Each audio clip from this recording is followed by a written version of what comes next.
Hey, it's the core gameplay. In this video, I want to go over my healer build that I use in wars.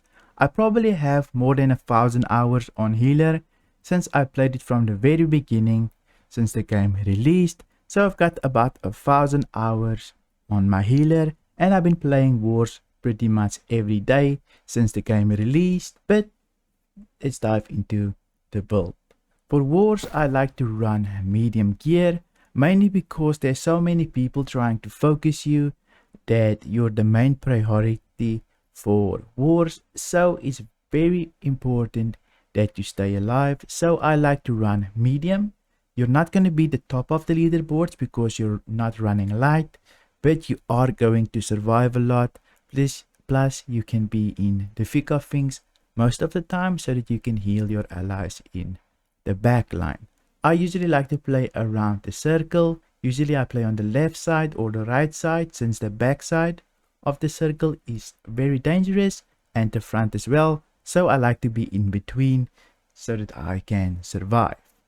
Now let's take a look at my gear and what I would recommend.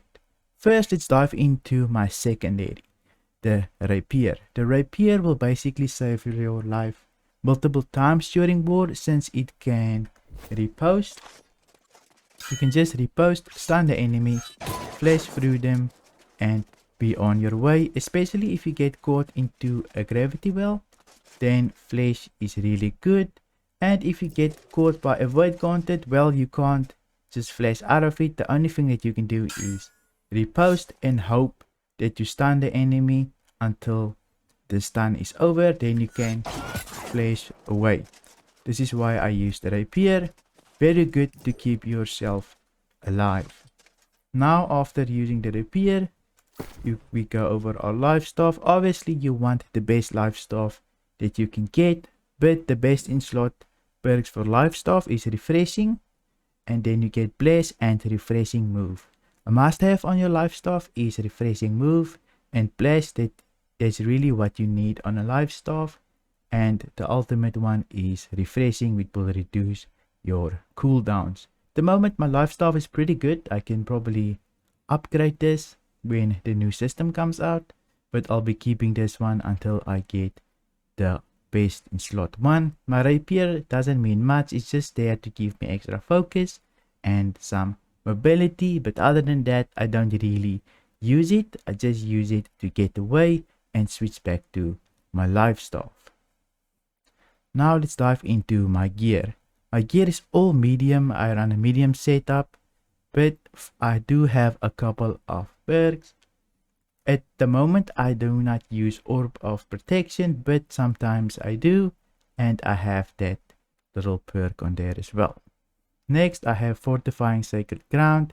This is a must have in wars and basically on any healer build. Plus I have Freedom. Freedom is really good for those void gauntlets, so really good. Or I don't even think it stacks with void gauntlet, but it does help you with the hammer stuns and so forth. On my gloves I have Revitalizing Beacon and Resilient. Revitalizing Beacon will help a lot when people are on you, since you can heal yourself for a bit more, meaning you'll stay alive for a lot longer, and this means that you will be able to heal your allies around you. And for my pants I just have the void gauntlet perks, which we don't use in a war, but I use it for solo, and my shoes as well. I try to get as much focus as possible, but you'll see I'll show you that I do spec into Constitution as well. For my amulet, basically my amulet is not that good, but all I wanted here was health.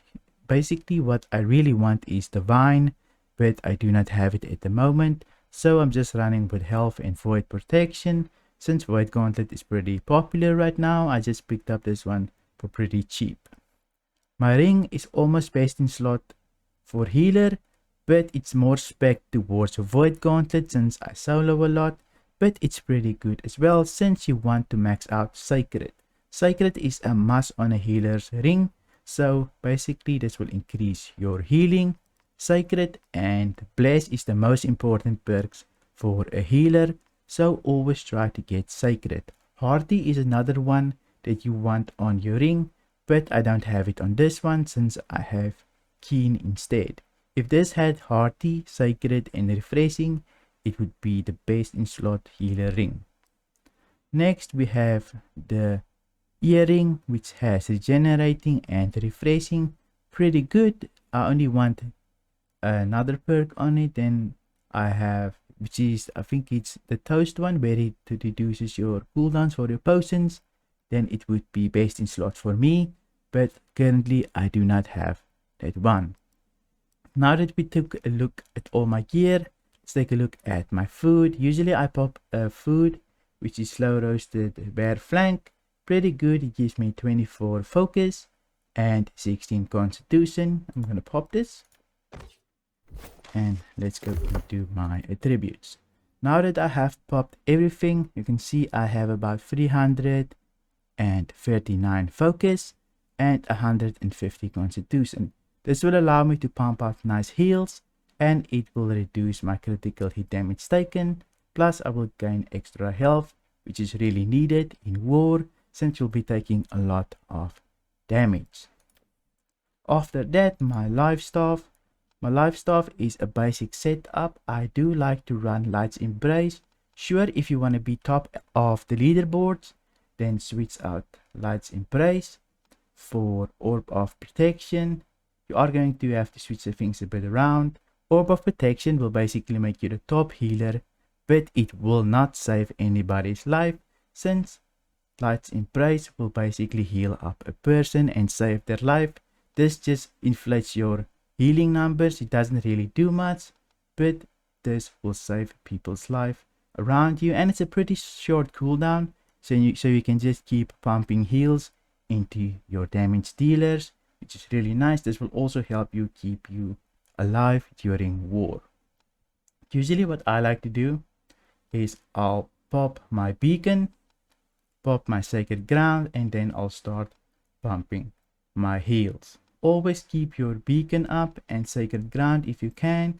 You will have to pop some mana pots, but this isn't as bad.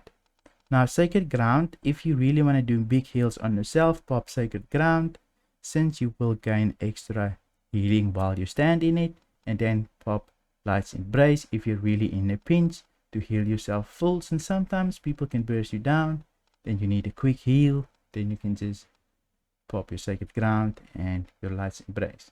It's also important to keep up your buffs. Here you can see if you heavy attack during war, you will start gaining extra healing. You can max this out to 30% extra healing, and then you can put a dodge on it, which will give you about 50% extra healing effectiveness. So what does this look like? This for me is I'll do this twice, and I'll dodge, and I'll do heavy attacks, and then I'll switch it to my basic attacks, and I'll just keep it going. It's important to weave your heavy attacks and light attacks, since the light attacks will give you cooldown reduction when you attack. Let's go back here.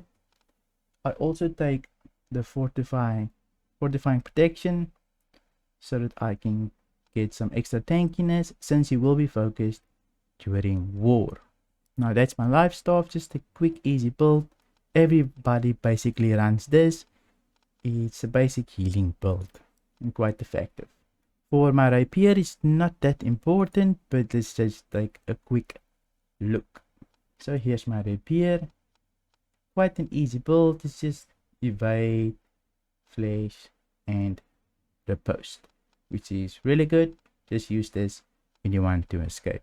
And that's basically all that you need to have for war. This will basically put you on top of the leaderboards. You'll definitely be one of the best healers out there, and you'll have a lot of survivability because of rapier and your positioning. If you enjoyed this video and you want to see more videos from me, then you can give this video a like, and don't forget to subscribe for more New World videos.